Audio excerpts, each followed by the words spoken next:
श्री इमरान प्रतापगढ़ी जी। धन्यवाद सभापति महोदय। हम ही को कातिल कहेगी दुनिया, हमारा ही कत्लेआम होगा। हम ही कुएं खोदते फिरेंगे, हम ही पे पानी हराम होगा। सभापति महोदय, सन 1947 में दिल्ली की जामा मस्जिद की तारीखी सीढ़ियों पर खड़े होकर के भारत रत्न मौलाना अबुल कलाम आजाद साहब ने कहा था कि मुसलमानों कहां जा रहे हो, यह है तुम्हारा मुल्क, यहां तुम्हारे आबाओ अजदाद की कब्रें हैं। उस वक्त मौलाना आजाद की ये सदाएं सुन करके लोगों ने अपने सरों की गठरियां उतार करके रख दी थी। आज उसी दिल्ली में मौजूद देश की संसद में एक बिल आया है जो हमसे उसी जामा मस्जिद की सीढ़ियों के सबूत मांगेगा, जो उन्हीं सीढ़ियों के पास अपनी कब्र में सोए हुए मौलाना आजाद को फिर से कब्र से सदा देनी पड़ेगी कि ये जो कब्र है वो मेरी कब्र है, ये किसी सरकार की जागीर नहीं है। सभापति महोदय, मैं जहां खड़ा हूं इसी संसद भवन के सामने सड़क के उस पार अपनी कब्र में सोए हुए भारत के पूर्व राष्ट्रपति फखरुद्दीन अली अहमद की कब्र है। शायद अब उस कब्र से भी सदाएं आए कि ये कब्र मेरी कब्र है, ये सरकार की जागीर नहीं है। सभापति महोदय, मैं वक्फ कानूनों में किए जा रहे संविधान विरोधी बदलावों के खिलाफ बोलने के लिए खड़ा हुआ हूं। संविधान का आर्टिकल 14 हो, 29 हो, 30 हो, चीख चीख कर कहता है कि देश में सब बराबर के हकदार हैं। आर्टिकल 26 कहता है कि सबको अपने अपने मजहबी कामों के लिए मंदिर, मस्जिद, गिरजाघर, गुरुद्वारों का निर्माण करने का हक है और उसका रखरखाव का भी हक है। लेकिन डॉक्टर बाबा साहब अंबेडकर के संविधान को हर दिन कुचलने वाली ये सरकार देश के मुसलमानों से नफरत में इतनी अंधी हो गई है कि खुलेआम देश की संसद में देश सरकार के माइनॉरिटी मिनिस्टर साहब और होम मिनिस्टर साहब झूठ बोलते हैं और देश को गुमराह करते हैं, झूठ शब्द असत्य बोलते हैं। सरकार ने इस बिल का नाम उम्मीद रखा है। मंत्री जी कल से इसे देश के मुसलमानों के लिए नई उम्मीद बता रहे हैं। नहीं मंत्री जी, न तो यह बिल मुसलमानों के लिए नई उम्मीद है और न ही उम्मीद की नई किरण। सभापति महोदय, भाजपा ने पूरे देश में वक्फ के नाम पर कई सारे झूठ फैलाए हैं। आइए आज उनकी सच्चाई पर बात करते हैं। वक्फ ट्रिब्यूनल को ऐसे बताया जाता है जैसे वक्फ ट्रिब्यूनल कोई मजहबी खाप पंचायत हो। सभापति महोदय, जबकि सच्चाई यह है कि वक्फ ट्रिब्यूनल भी तो सरकारी न्यायिक विभाग है जिसमें सरकार द्वारा नियुक्त जज होते हैं, जिसमें प्रशासनिक अधिकारी होते हैं, कहीं ऊपर से थोड़ी आ गए।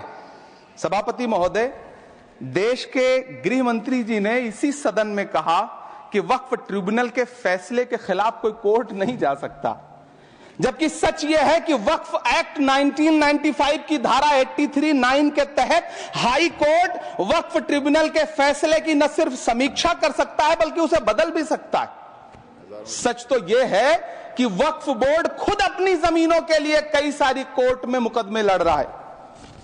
सभापति महोदय, दिल्ली की जिन 123 संपत्तियों को लेकर कल माइनॉरिटी मिनिस्टर, होम मिनिस्टर साहब और अभी आदरणीय नेता सदन बात कर रहे थे, आइए उनकी सच्चाइयों पे भी बात करते हैं। 1911 में जब अंग्रेजी हुकूमत ने कोलकाता के बजाय दिल्ली को राजधानी बनाने का फैसला किया तो रायसीना हिल्स के चारों तरफ जो मुसलमानों की ढेर सारी जमीनें थी उनको एक्वायर किया गया और लुटियन को इसकी तामीर की जिम्मेदारी सौंपी गई। सेंट्रल विस्टा की तरह लुटियन जोन का मेगा प्लान तैयार हुआ, लेकिन उस वक्त के मुसलमानों ने उस वक्त की अंग्रेजी हुकूमत से अपनी इबादत गाहों को बचाने के लिए लड़ाई लड़ी। मामला ब्रिटिश गवर्नमेंट तक पहुंचा।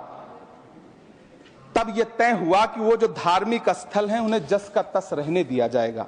इंडिया गेट के बगल वाली मस्जिद हो, जाप्तागंज, सुनहरी बाग मस्जिद हो, पार्लियामेंट रोड वाली मस्जिद हो, ऐसी 123 संपत्तियों के मैनेजमेंट के लिए 1913 में मुसलमान वक्फ वैलिडेशन एक्ट बना और उसके बाद एक नया शहर बसाया गया जिसे लुटियंस जोन का नाम दिया गया।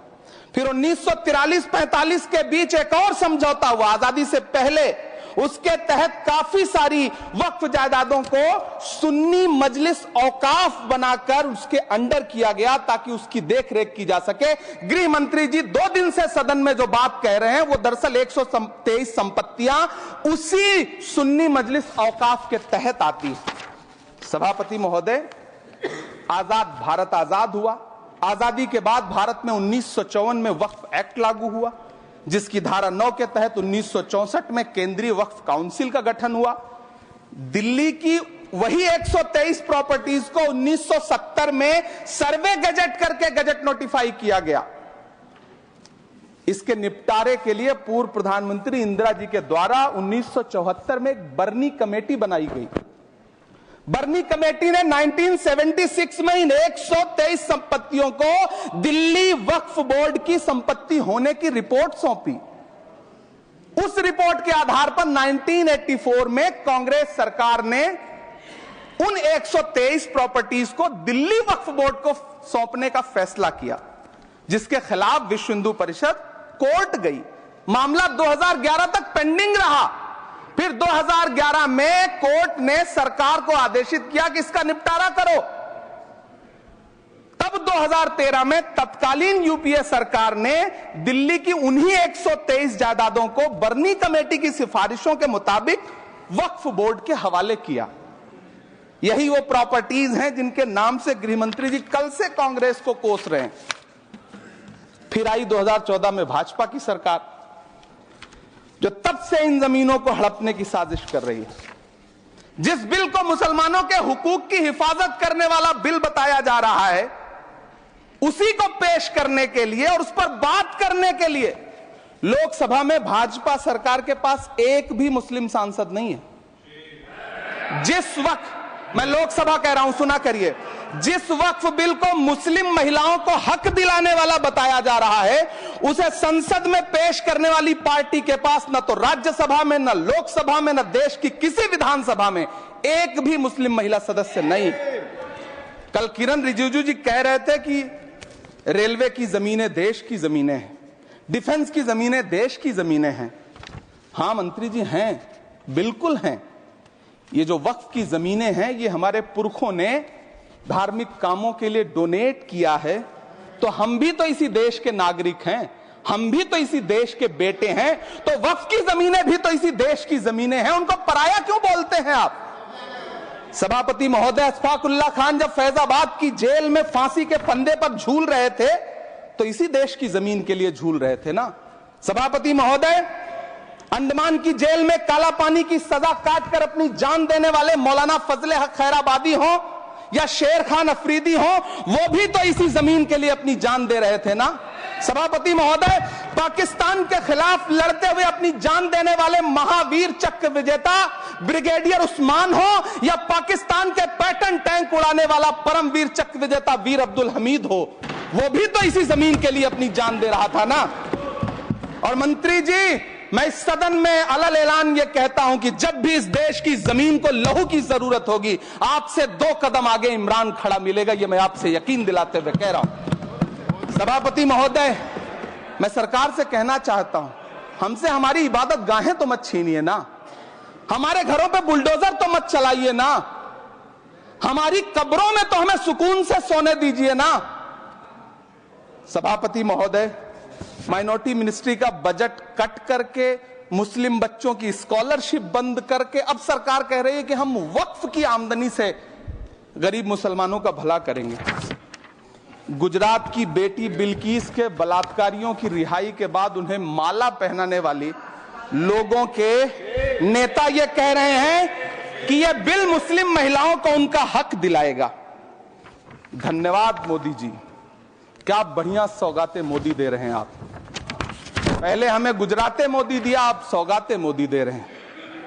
लेकिन यह सरकार इतना याद रखे कि इसी ठसक के साथ देश की संसद में सीए का कानून भी लाया गया था और कहा गया था बड़े बड़े भाषण देकर के कि पड़ोसी देशों से हिंदू भाइयों को ला करके यहां नागरिकता दी जाएगी। लेकिन मैं आपके संज्ञान में लाता हूं सर कि पिछले इतने दिनों में इनसे नागरिकता लेने के लिए 2000 व्यक्ति भी नहीं आए, जबकि इसके उलट इन्हीं की सरकार में पिछले 10 साल में 15 लाख से ज्यादा भारतीयों ने भारत की नागरिकता छोड़ करके दूसरे देश में जाकर के बस गए। यह हुआ उस कानून का अंजाम। सभापति महोदय, इसी तरह की जिद के साथ किसानों के खिलाफ भी कानून लाए गए थे। जिस तरह आज वक्फ के फायदे गिनाए जा रहे हैं, उसी तरह से किसानों को भी कृषि कानूनों के फायदे गिनाए गए थे। लेकिन अंजाम क्या हुआ? 700 किसानों की शहादत लेने के बाद सरकार को अन्नदाता किसानों के सामने घुटने टेकने पड़े और कृषि कानून वापस लेने पड़े। जिल्ले इलाही, जमहूरियत जो है वो नफरत और ठसक से नहीं चलती है, अकड़ से नहीं चलती है। उसमें सबकी हिस्सेदारी जरूरी है। कल देश के माइनॉरिटी मिनिस्टर ने लोकसभा में खड़े होकर एक शेर सुनाया था कि मुझसे कोई बदगुमान न हो, तो मैं उन्हें एक शेर सुनाना चाहता हूं कि मैं आज जद पे हूं तो इतना खुशगुमान न हो, मैं आज जद पे हूं तो इतना खुशगुमान न हो, चराग सबके बुझेंगे हवा किसी की नहीं। नीतीश कुमार जी हो, चंद्रबाबू नायडू जी हो, चिराग पासवान जी हो, जयंत चौधरी जी हो, देवे गौड़ा जी हो, जीतन राम मांझी जी हो, सबको समझना पड़ेगा कि जब जंगल में आग लगती है तो न वो बरगद बचते हैं जो हवा को आंधी में तब्दील करते हैं, न वो बांस बचते हैं जो आपसी रगड़ से चिंगारी पैदा करते हैं। सभापति महोदय, जब देश को मनमोहन सिंह साहब जैसा काबिल प्रधानमंत्री मिलता है तो देश को आरटीआई जैसा एक्ट मिलता है, सेज जैसा एक्ट मिलता है, मनरेगा जैसा एक्ट मिलता है, लिबरलाइजेशन मिलता है, राइट टू एजुकेशन मिलता है, नेशनल फूड सिक्योरिटी एक्ट मिलता है। लेकिन जब देश को सौगातें मोदी मिलती है तो क्या मिलता है? सीए मिलता है, फॉर्म्स लॉ मिलता है, आर्टिकल 370 मिलता है, इलेक्टोरल बॉन्ड जैसा एक्ट मिलता है और वक्फ अमेंडमेंट एक्ट जैसे बिल देश को मिलते हैं। मुझे तो अपने हमवतन भाइयों से पूछना है कि आपको अपने बच्चों की तरक्की, खुशहाली और नौकरी की दरकार है या फिर मुसलमानों की दान की गई जमीनों को लूटकर धन्ना सेठों को देने की साजिश करने वाले कानून की? सभापति महोदय, यह सरकार रात के 3 बजे तक पूरे देश को जगा करके संसद में अपने ही नागरिकों को नीचा दिखाने के लिए वक्फ बिल ला रही थी, तो उधर रात के 1:30 बजे अमेरिका हम पर 26% टैरिफ लगा रहा था। सरकार की प्राथमिकताएं देश को पता। सभापति महोदय, मैं बहुत भावुक हूं आज, और मुझे अच्छा लगा कि आदरणीय नेता सदन जगत प्रकाश नड्डा जी ने बहुत अच्छी बातें भी की, मन से बातें की। क्योंकि उनके नाम में प्रकाश जुड़ा है तो मैं उनमें हमेशा एक रोशनी की किरण देखता हूं। मैं उनके सामने बहुत अदब से यह बात कहना चाहता हूं कि चरागों के सफर में दबदबा हो आंधियों का तो फिर अंजाम जुल्मत के सिवा कुछ भी नहीं होगा। यह दुनिया नफरतों के आखिरी स्टेज पर है, इलाज इसका मोहब्बत के सिवा कुछ भी नहीं होगा। मैं भावुक हूं, मेरी पलकें गीली हैं। अगर देश की एक बहुत बड़ी आबादी को लगता है कि आप उसका भला करने के लिए नहीं बल्कि उनकी इबादतगाहों, उनकी कब्रिस्तानों, उनकी खानकाहों को बर्बाद करने का बिल ला रहे हैं, तो फिर आप अगर समझाने में नाकामयाब रहे हैं तो यह आपकी नाकामयाबी है। पहले समझाइए, उसके बाद कोई बिल लेकर के आइए, तब शायद हम आपका इतनी पुरजोर तरीके से विरोध ना करें। लेकिन सभापति महोदय, मैं अंत में सिर्फ इतना कहना चाहता हूं कि इस बिल में जो भी पॉइंट्स दिए गए हैं, बॉम्सी पोर्टल देख लीजिए, सरकार का झूठ आपको पकड़ में आ जाएगा। हम डरे नहीं हैं, हम सिर्फ सरकार से अपील कर रहे हैं कि हमें अपना समझिए।